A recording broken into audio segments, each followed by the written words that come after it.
Église copte orthodoxe en Égypte, monastère de la Vierge Marie syriaque présente des miracles de notre Père Pheltaos syrien durant sa vie sur terre. Ce qui est impossible aux hommes est possible à Dieu. Luc chapitre 18 vers 27. Miracle numéro 52. Guérison des tumeurs dans le système lymphatique. Madame Gemia Najé El Araqia Minoufeya raconte: en 1994, j'ai commencé à ressentir une douleur intense au cou. J'ai aussi découvert que des tumeurs étaient apparues autour du cou.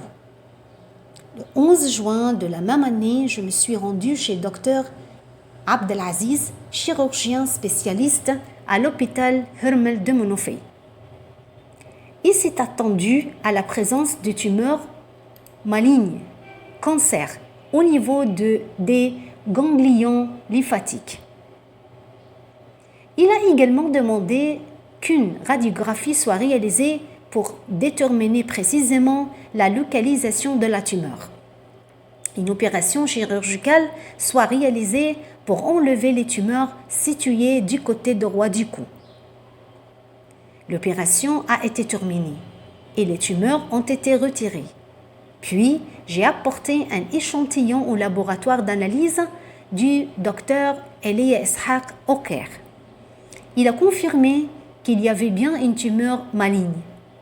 Alors, docteur Abdelaziz m'a envoyé chez le docteur Mohsen Barsoum pour terminer le traitement dans sa clinique privée.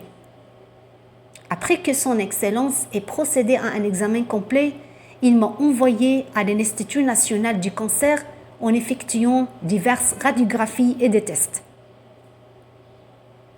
Quel choc cela m'est arrivé et m'a terrifié. De l'horreur de ce que mes yeux ont vu dans cet endroit, du grand nombre de patients souffrant de tumeurs cancéreuses de tout type. Je demande à Dieu de guérir tout le monde. J'ai rencontré le médecin spécialiste après une longue attente. Et il a décidé de me donner des séances de radiocobalt, une sorte de radiothérapie. En effet, ma première séance a eu lieu. Mais après mon retour à mon domicile, j'ai décidé de ne pas revenir pour terminer le traitement. Cela est dû à la grave détresse psychologique qui m'est arrivée à cause des signes que j'ai vus de patients souffrant de la redoutable maladie. Au début d'un moment, Dieu m'a permis d'aller au monastère de la Vierge Marie syriaque, voulant recevoir la bénédiction et demandant les prières des pères monastiques. Là, nous avons rencontré l'un des pères monastiques qui est un de nos parents. Nous lui avons raconté tout ce que j'avais souffert à cause de cette maladie. Il a été très ému et a demandé l'aide divine pour nous. À ce moment-là, la providence de Dieu a fait en sorte que notre Saint-Père, le Père Pheltaos, soit présent à l'hôtesse. Notre Père m'a emmené vers lui et lui a demandé de prier pour moi afin que Dieu me guérisse. En conséquence, je me suis sentie à l'aise et rassurée. Puis, il m'a aspergé de huile et m'a dit: il n'y a rien de mal, mais terminez le traitement.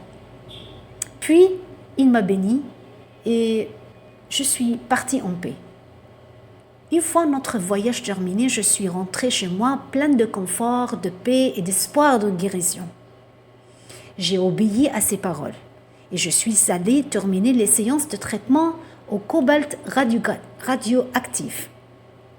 Le médecin a demandé que des radiographies et des tests soient effectués à l'Institut national du cancer. Lorsque j'ai fait les radiographies, j'étais surprise par l'un des médecins qui m'a demandé: pourquoi es-tu venu ici?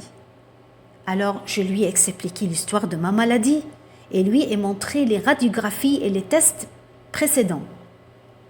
Il a dit: il est impossible que les radiographies précédentes soient les mêmes que celles du patient qui se trouve maintenant devant moi, car les radiographies modernes ne le sont pas il n'y a aucune trace de tumeur dans le système lymphatique.